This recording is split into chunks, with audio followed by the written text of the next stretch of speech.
तो देखते हैं इसमें डिटेल्ड में क्या क्या पढ़ना पड़ेगा। अगर उन्होंने लिख दिया एक शब्द गति, तो गति में आप क्या छोड़िएगा? न्यूटन्स लॉ तो पढ़ने ही है, तीनों नियम पढ़ने रहेंगे। गति में आप क्या पढ़ेंगे? वेग, त्वरण, ये सब भी पढ़ना है आपको। बात आती है बल की। बल में गुरुत्वाकर्षण बल तो पढ़ना ही पढ़ना है, और घर्षण भी पढ़ना है। और एक क्वेश्चन मुझे याद आ रहा है, 69,000 में एक क्वेश्चन ऐसा आया था कि एक आदमी लिफ्ट में खड़ा हुआ है, लिफ्ट ऊपर जा रही है, उसका वजन घटा या बढ़ा। ये आदमी ना 9th क्लास से ही पीछा नहीं छोड़ रहा है। वो आज तक लिफ्ट में बैठा है और लिफ्ट ऊपर नीचे कर रही है, ना उसकी लिफ्ट मंजिल पे पहुंच पाई, ना उसका वजन बढ़ रहा है अच्छे से, ना घट रहा है। तो लिफ्ट वाला सवाल जरूर ही सीखना पड़ेगा, और क्योंकि वो आ चुका है 69,000 का, आप पेपर उठा के देखिए, उसमें ऐसा क्वेश्चन आ चुका है। ठीक है, नेक्स्ट बात आती है ऊर्जा की। ऊर्जा में भी एक सवाल आया था पिछली बार गतिज ऊर्जा से, और सवाल में गतिज ऊर्जा और संवेग दोनों में कोरिलेशन पूछा था।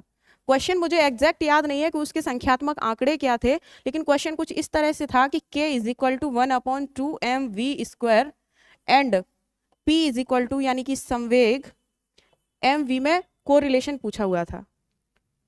इसी तरह से क्वेश्चन फिर बन सकता है, गतिज ऊर्जा में आएगा, स्थितिज ऊर्जा में भी आ सकता है क्वेश्चन।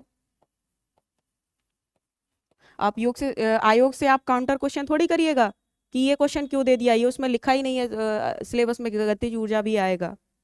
बात आती है प्रकाश की। तो प्रकाश में क्या छोड़ना है बताना जरा। प्रकाश में प्रिज्म पढ़ना ही पढ़ना पड़ेगा। प्रिज्म का मतलब है कि वो 7 रंग, कौन से का सबसे ज्यादा प्रकीर्णन होता है, कौन से का सबसे कम प्रकीर्णन होता है, ट्रैफिक लाइट में लगाते हैं कोई सा तो क्यों लगाते हैं, क्या रीजन है। और अपवर्तनांक से सवाल आ चुका है, अपवर्तन और परावर्तन पढ़ना ही पढ़ना है। बिल्कुल बेसिक लेवल पे अगर पढ़ेंगे तो लेंस और दर्पण छोड़ ही नहीं सकते। लेंस और दर्पण, ठीक है, लेंस अलग होता है, दर्पण अलग होता है। अब बात आती है ध्वनि की। ध्वनि से भी क्वेश्चन आ चुका है, लास्ट पेपर में पूछा गया था ध्वनि तरंगे कितने प्रकार की होती है। मैं इधर लिख रही हूँ, इसमें जगह बची नहीं है। हालांकि कोई कमेंट सेक्शन में कह रहा था कि पता नहीं पूरे बोर्ड में कहाँ कहाँ लिख देती हूँ, मैं उस बात पर ध्यान दूंगी, उसको आराम से और सीरियल वाइज लिखूं। तो ध्वनि तरंगों से क्वेश्चन पूछा था, अनुदैर्ध्य होती हैं या अनुप्रस्थ होती हैं।